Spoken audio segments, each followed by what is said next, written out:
Yes, my dear friend, welcome back to the channel. Very good afternoon to you, wherever you are, around the globe, on the continent of Africa. Yes, the entire continent of Africa, in Europe, in America, in Canada, Australia, or right here in Southeast Asia. Ladies and gentlemen, welcome to the channel. This is Salon's Blog, and we are starting on the note where we ended. Ladies and gentlemen, our coach has spoken at a press conference. I will not say much about what he said, because there are some other important issues I need to talk about. Oh yes. But then we will be going back to what a coach had to say or has said in my next episode. Ladies and gentlemen, I am aware I have not given any shout out the past 24 hours. I'll be back with more shout outs in my next episode. Don't go anywhere. We have so much to talk about right now.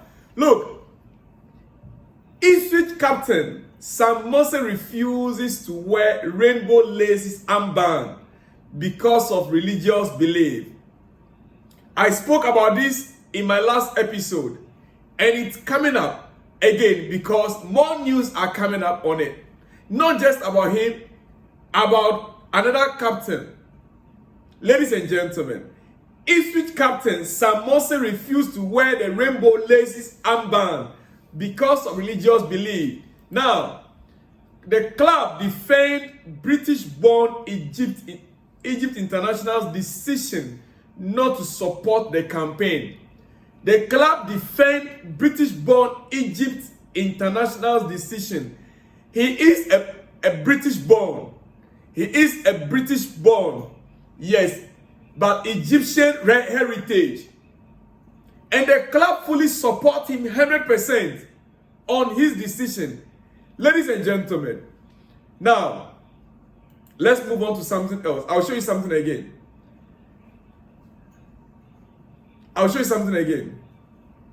Before we continue. Oh yes, it's very important. I will show you something quickly.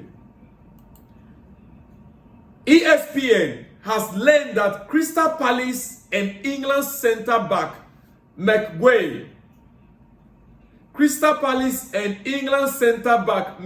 could face an English Football Association FA charge after writing "I love Jesus" on his rainbow colored captain's armband for Saturday's 1-1 draw at home to Newcastle United. No, you don't get it right.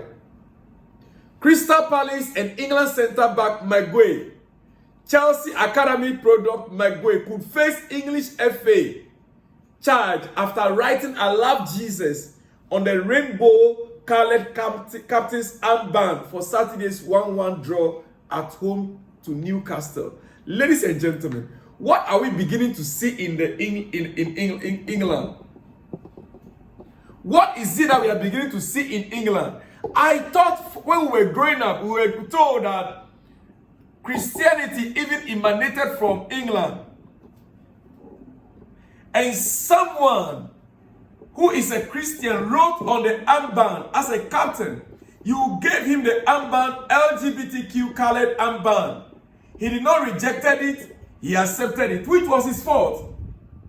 He should have rejected it just as Morsi, the Egyptian international, rejected the armband and the club supported him fully.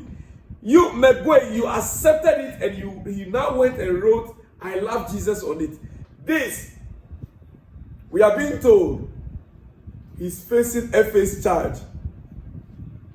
Now, the question I want to ask is, what has sexuality got to do with football?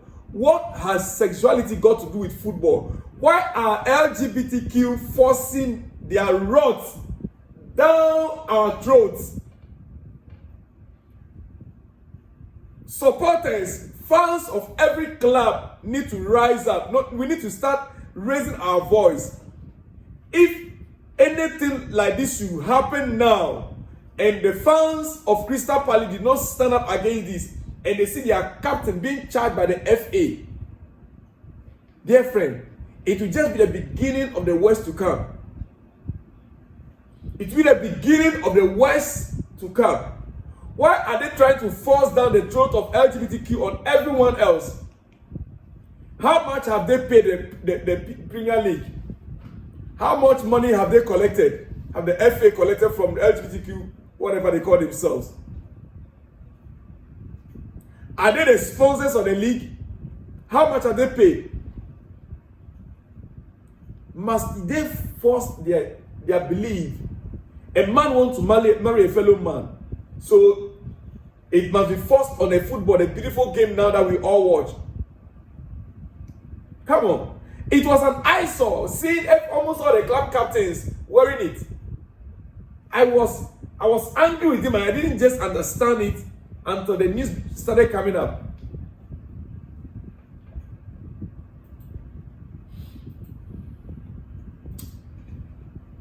Well, dear friend, let's move on. We'll visit this issue again. Ladies and gentlemen,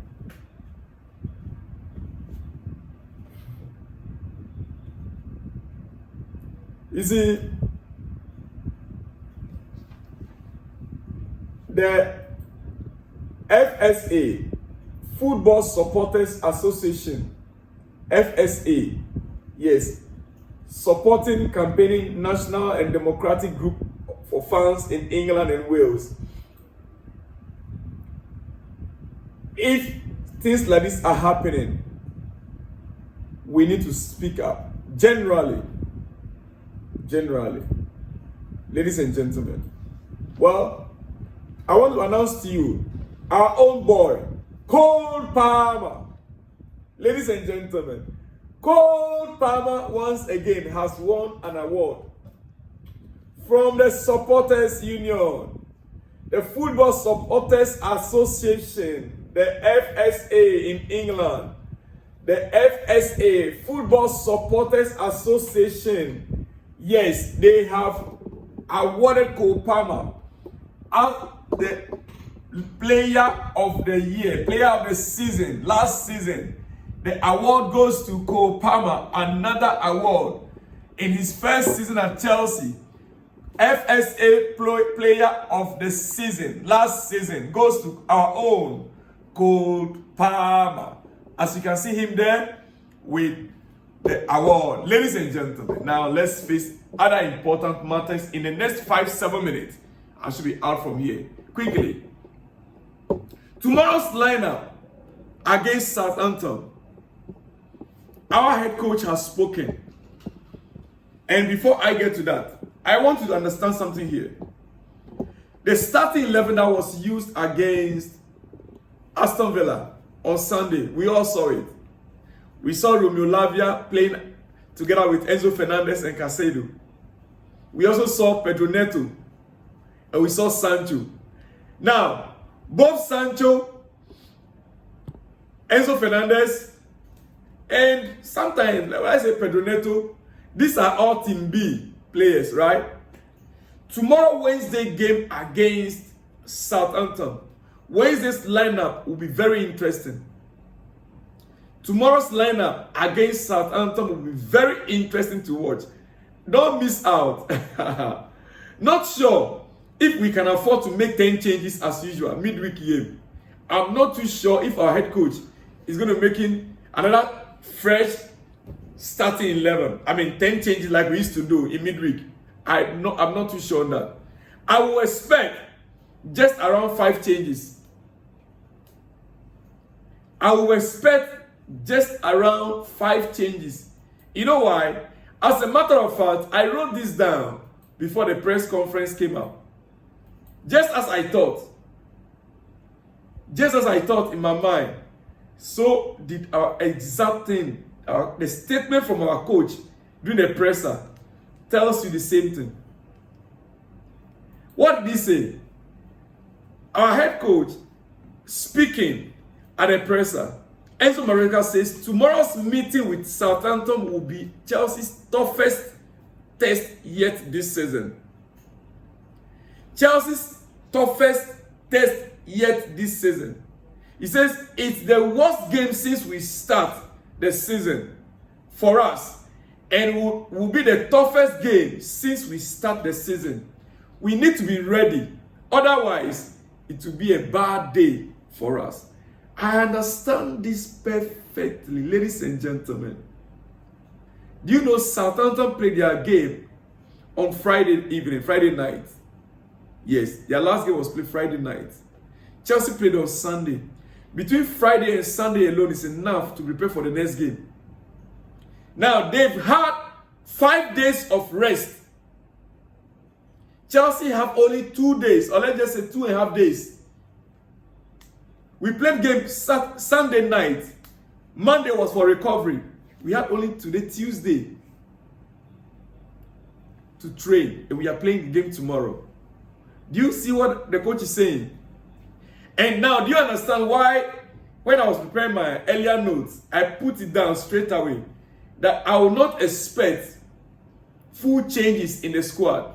Not 10 changes as usual in midweek games against Conference League. You say, oh, another set of 11. No.